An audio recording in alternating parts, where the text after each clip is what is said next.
있는데 다 검색해 봤는데 김정은과 생일과 관련된 일은 입에 일체 하나도 없습니다.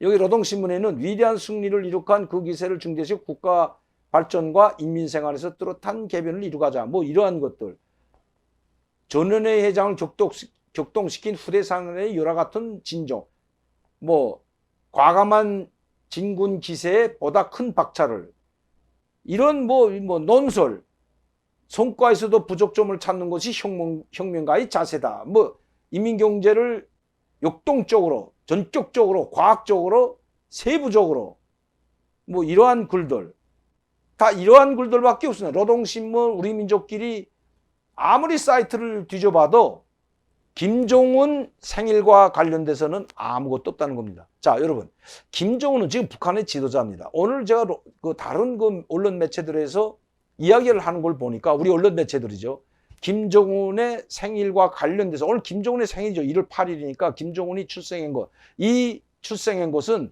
로드문이 와서 우리가 알려졌지, 국가정보원이 먼저 국민들에게 뭐 김정은 생일을 이렇게 밝히고 이런 건 전혀 없습니다. 뭐 밝힐 필요도 없겠지만, 그러나 상대측 지도자의 생일 정도는 알아야 되는 거죠. 그런데 이걸 깜깜이를 모르고 있다가 로드먼이라는 농구 선수가 김정일의 1월 8일 생일날 김정은의 초청을 받아가지고 평양 체육관에서 해피 버스데이 투 유 뭐지 어쨌든 해피 버스데이 그 노래를 부르면서 오늘이 김정일 생일이라는 걸 밝혀졌죠. 여러분들 아마 다 아실 겁니다. 제가 이제 방송 끝나고 편집해서 올리겠지만, 자, 로드먼 때문에 1월 8일 날 김정일이 생일이라는 거 알았고, 둘째, 김주희라는 딸이 있다는 것도 로드먼이 밝혔습니다. 누구도, 저는 이미 북한을 떠나왔기 때문에 알 수가 없는 거죠. 누구도 김정은의 자녀, 또 아들인지 첫째가 딸인지도 전혀 모르고 있었다는 겁니다. 제가 말씀드린 것은 김정일은 지금 최고 지도자고 자기 위에는 아버지, 할아버지가 다 사망했죠. 없습니다. 이제는 명실상부한 1인 체제로 가고 있는 최고 지도자입니다. 최고 지도자인데도 불구하고 생일을 지정하지 못했다는 것은 이게 문제가 있는 거거든요. 많은 사람들이 이제 10년이 지났는데도 생일을 지정하지 못하고 있습니다. 자, 그럼 생일을 왜 지정 못할까요? 여러분, 생일을 지정 못하는 이유는 딱 한 가지밖에 없습니다.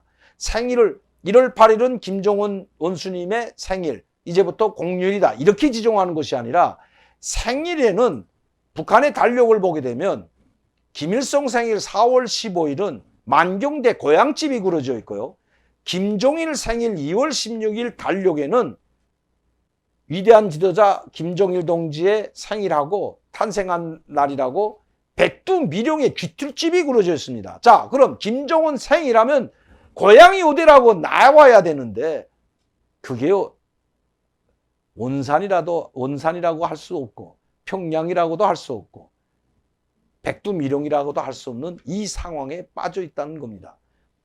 김정은이 나이가 38살이기 때문에 생일을 지정 못하는 것이 아니라, 생일을 지정할 때는 아버지와 어머니, 혁명 역사, 그 부모에 대한 혁명 역사에 대해서 설명을 해야 됩니다.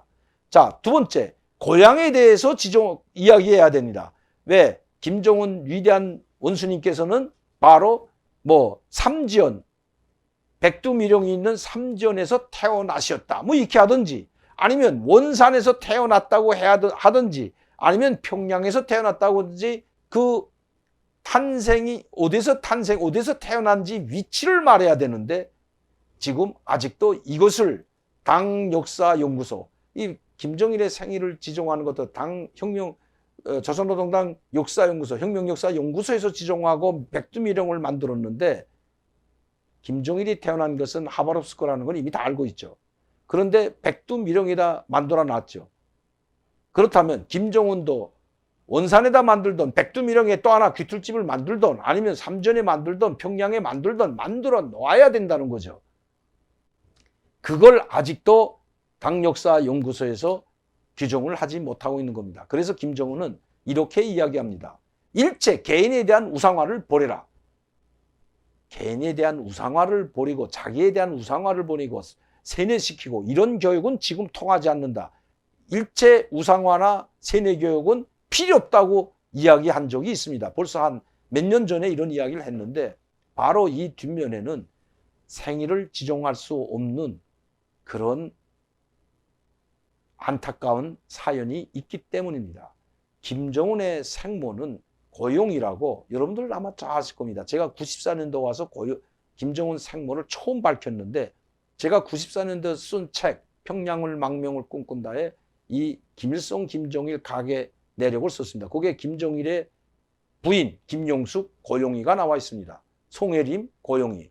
송혜림이 누구고 고용이가 누구인지 그게 나와 있죠. 제가 94년도에 밝힌 이야기입니다. 자, 그러면 정실 부인은 김용숙이고 송혜림이나 고용이는 정실 부인이 아닙니다. 정실 부인이 아닌 송혜림에게서 태어난 아들이 자녀가 바로 김종남이죠. 그래서 그건 이미 독살됐죠. 자, 그리고 고용이에게서 태어난 자녀가 바로 김종철, 김종은, 김여정입니다. 그런데 정실 부인이 아니기 때문에 정상적으로 생활을 해올 수가 없었습니다. 그리고 평양에서도 사는 것이 아니라 이미 알려진 바와 같이 김정은이 태어난 바로 원산 특각에서 생활할 수밖에 없었던 거죠. 교육도 정상적인 교육을 받은 것이 아니라 개별적인 교육을 받고 12살 나던 해에 바로 스위스로 유학을 가지 않으면 안 되었습니다. 그 유학을 갈 때는 고용이가 직접 데리고 가서 몇 달 생활하다가 그리고 또 평양에 돌아왔다가 1년에 6개월은 이 자기 자식들이 김정철이나 김정은이 스위스에서 공부할 때는 고용이도 거기서 함께 생활해 왔던 거죠. 38살이라는 뭐 40세가 안 되고 50세가 안 돼서 생일 지정을 못하는 것이 아니라 지금 생일 지정을 못하는 이유가 바로 여기에 있는 것입니다. 어떤 언론에서는 이렇게 말합니다. 김정일은 50세에 생일을 지정했고 그때부터 공휴일이 됐다. 김정은도 50세가 돼야 될 거다. 천만의 말씀입니다. 1992년 김정은 50대 때 생일 지정이 된 게 아니라 1982년 2월 16일 그때 처음으로 김일성의 지시에 의해서 김정일은 이미 당중앙위원회 불리고 그 후계자로 된 이후에 바로 2월 16일 생일을 세기 시작했다는 겁니다. 전국적 범위에서가 아니라 당중앙위원회 당중앙으로 불리고 그리고 후계자로 된 이후에 간부들에게는 이미 김정일 생일을 세군했던 것입니다. 1982년 40돌 생일부터 그 40돌 생일을 바로 이동호 제1부부장이었던 통일전선사업부에서 김정일 생일상을 차렸다는 것 제가 이미 94년도 한국에 왔을 때 이미 책에다 써놓은 사실입니다. 그때부터 김정일의 생일은 공식화됐던 것입니다. 김일성이 살아있어도 김정일은 후계자였지만 생일을 바로 공식화했던 것입니다. 지금 할아버지 그리고 아버지 김정일도 없는 유일한 1인 독재체제에서 최고 지도자의 생일을 세지 못하는 것은 그가 나이가 어리기 때문이 아니라 바로 이러한 내막이 있기 때문입니다. 고향 그리고 부모에 관한 문제죠. 언젠가는 아마 김정일의 생일도 빨간 날로 표시할 때가 있을 것으로 보여집니다.